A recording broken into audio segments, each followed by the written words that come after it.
So, Elijah, first of all, I saw you on with Steven Crowder yesterday on The Blaze, and again, terrifying, for me at least, watching you. I wish you would come home. Can you tell me the names of the reporters that are with you, not just with The Blaze? Who's with you every night? Yeah. Okay, so I would like to say this, too. These are the people who are with America, considering the fact that in this event, Twitter likes to curate this event as breaking news, but the people they referenced and the articles they used happen to be the people who were not actually on the ground. It's a disinformation campaign. But the people who were there, I always say this, even if you don't like their commentary, video evidence does not lie. Yes. And we have amazing journalists. There is George Ventura from the Daily Caller doing great work. There's also Shelby Talcott and Richie McGinnis. They're all from Daily Caller, and there's a couple more. There's Kalen Dalmeda. He is from Scriber News, their independent think tank and news source. And then we also have, on top of that, Julio Rosas from Town Hall, and then Drew from his independent from the Lives Matter show. And there's this group of people not directly connected, just eager to show America what is actually happening, because I think America is desperate to know, and they deserve and have the right to know what's going on there. All right. Elijah, I don't know if I can get my hands on 8. I think I counted 8. But I am going to send up bulletproof vests for you and all of these reporters. I don't care if they work for the Blaze or not. You guys need vests. So I'm gonna see if I can raid even my family's vests and get them up to you right away. And I please wear them. Please wear them. Will you? Yeah, I absolutely will. I think like probably the person who's sitting there listening to this, you think, why would I need to wear a bulletproof vest on the public streets in the neighborhoods of the United States of America? Because I know, we all know, America is a great place, but it's got its wild characteristics, and there are certain areas and certain jobs that maybe would require them. But using a camera and just filming what are constitutional rights, should that put you in the path of bullets? Tell America tell America what you witnessed last night. What happened last night? Okay, I need to give a precursor, which is something that at least we do at Blaze, but they don't do everywhere else. And just let you know that all this is alleged, that people are innocent until proven guilty. And so all of these details should be scrutinized, and we're still putting some of the story together, and we don't know everything. But I will tell you this, that I was following some Black Bloc, what appeared to be Antifa-inspired individuals, as well as Black Lives Matter rioters.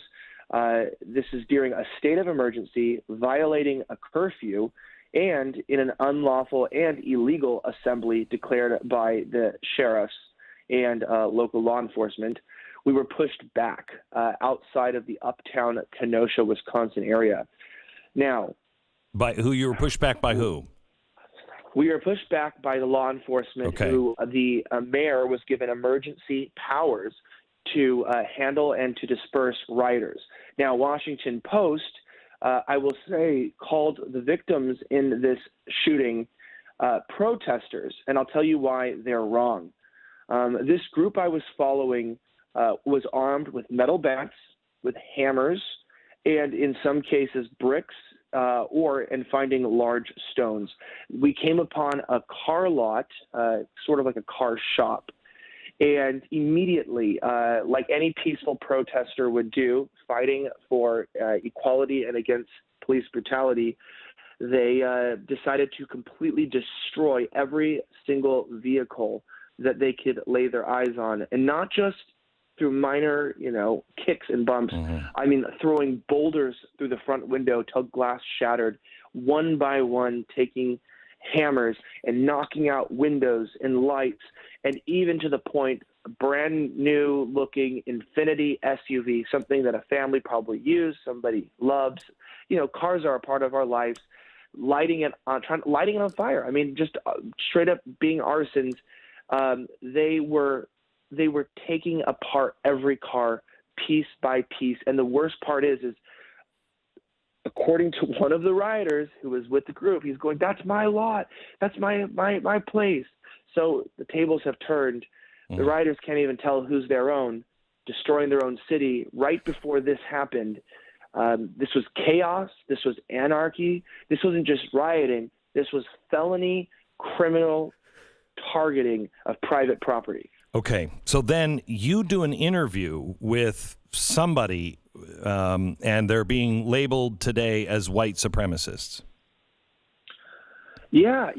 Unfortunately for us that seek the truth, everybody who does something that is advantageous to the radical and far left agenda will be labeled a white supremacist. Even if you're black, you'll be labeled that. If you're a Jew, you'll be labeled that, even if it doesn't make sense. But these groups of individuals, I did something that's lost, and you know this. We actually interviewed people instead of speculating to find out who they were and what they're there for.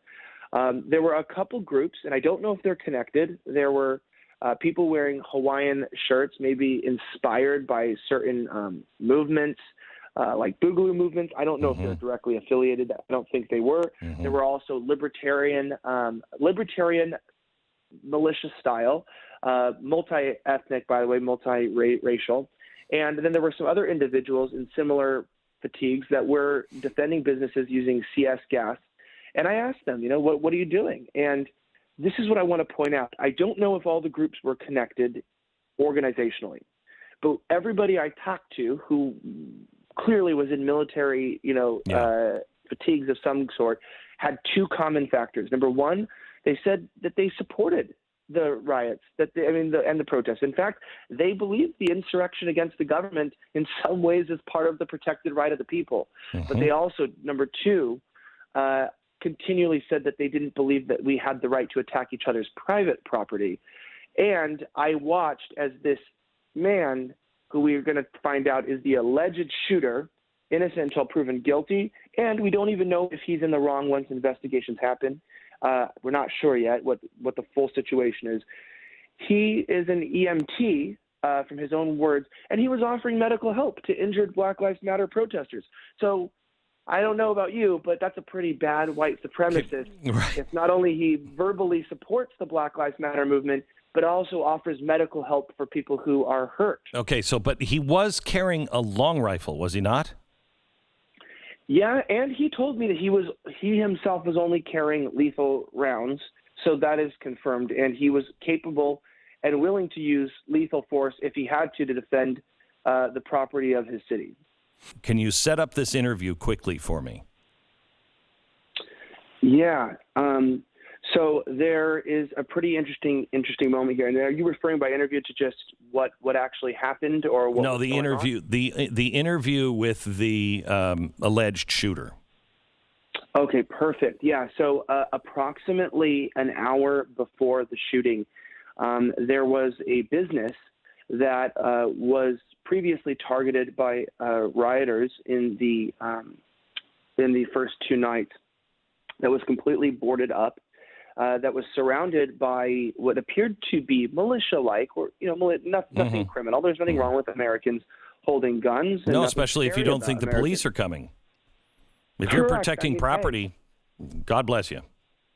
Yeah, and if you want to defund the police, well, someone's going to have to step in and to protect their own property. Yes. So, I approached them because something in me actually enjoys seeing people step up to have pride in what they own. And so I asked these people protecting this place, do you guys own this property?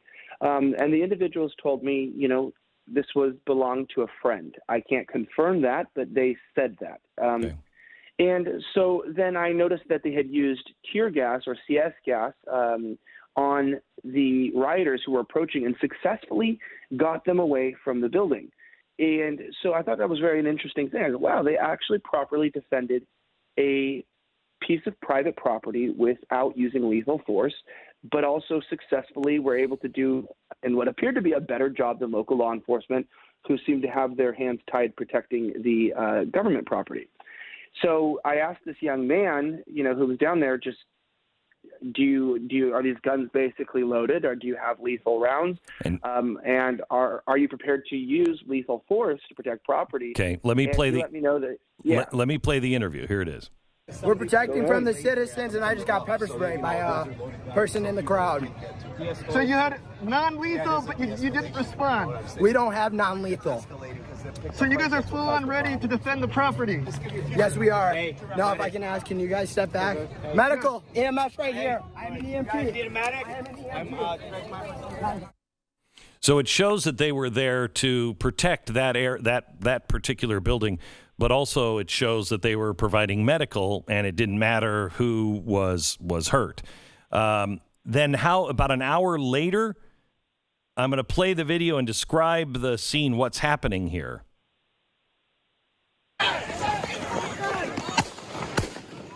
This is a guy laying down on the street. I think that's the guy you interviewed, and he had a long rifle, and he was shooting at people. Tell me what happened. Right. So while we were at the car lot, I do not know what started the initial altercation, and the reports are still not clear. And it's okay as a reporter to just say, we need more video evidence.